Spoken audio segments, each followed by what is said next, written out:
For over 30 years, the Younkin name has been synonymous with Airshows. A third-generation pilot, Matt Younkin of Younkin Airshows is carrying on the tradition that his father started many years ago.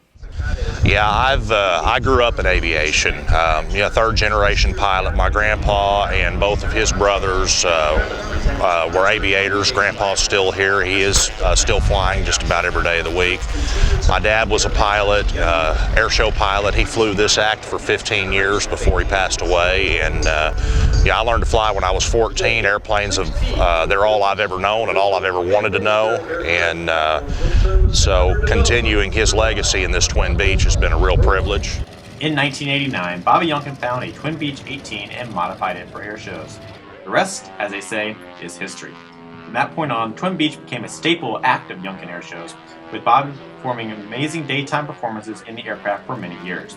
After Bobby's tragic passing in 2005, the Twin Beach left the circuit for a few years before Matt brought it back in 2007. A year later, Matt's spectacular nighttime performance, Twin Beach After Dark, was born. Well, Jeff Gibbs, my crew chief, my right-hand man, we've been working together for 6 years. And we were sitting around one night after work looking at this airplane and, at all the lights that it had on it that weren't required for legal flight, but, it left the factory with.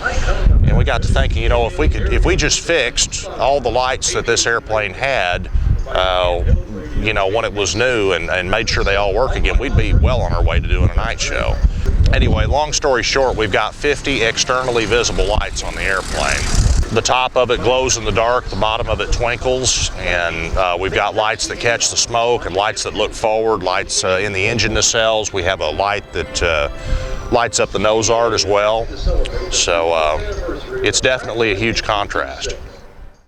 With all the lights on the aircraft and so many switches in the cockpit, we asked Matt what it was like to fly the nighttime act and how that differs from his daytime. The night show is more regimented. It's choreographed. The lights have to go on and off at the right time. The music has to work. The airplane has to be in the right place at the right time, and there's no horizon. So you have it has its own set of challenges, and the challenges are what makes that act so much fun. While many people know about Matt's airshow life, he also leads a flying life at home. He owns an RV4, is a multi-engine instructor, and also does upset recovery and tailwheel training.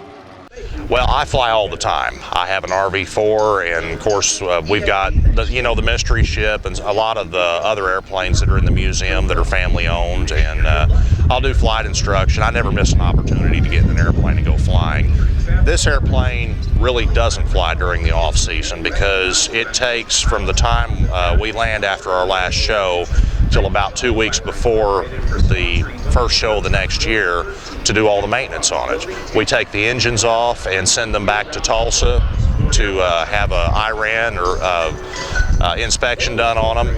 The entire airplane's put up on jacks and taken pretty well apart and inspected thoroughly. We'll make any system upgrades that we need to during the winter time. And so, and it's really a full-time job year-round, especially for Jeff. That's his busy season when he, like I said, upgrades the airplane and fixes and repairs as necessary so we can get a fresh start for the next year.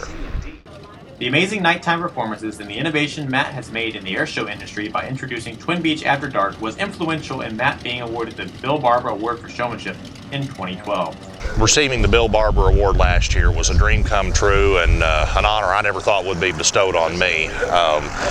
I just can't describe it. The list of past recipients that were kind enough to include me in their group is every one of them is a hero of mine that I've looked up to since I was a little kid.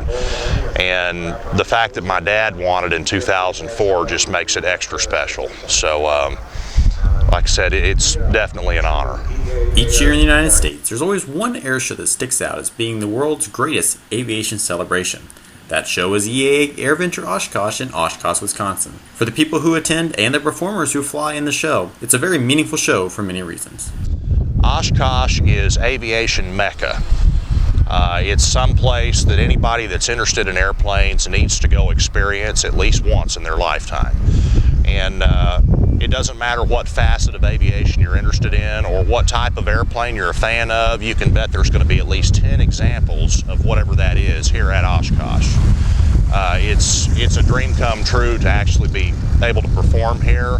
I mean, I came up here as a kid and saw my heroes fly, saw my dad fly up here a bunch, and you know, experienced the warbird stuff, which I was big into growing up and still am a huge fan of, and the antique stuff. I mean, clear down to the ultralights, the home builts, the fly market. It's just everything to do with airplanes is here in excess, and it's truly a privilege to be here and actually be a part of the show this year.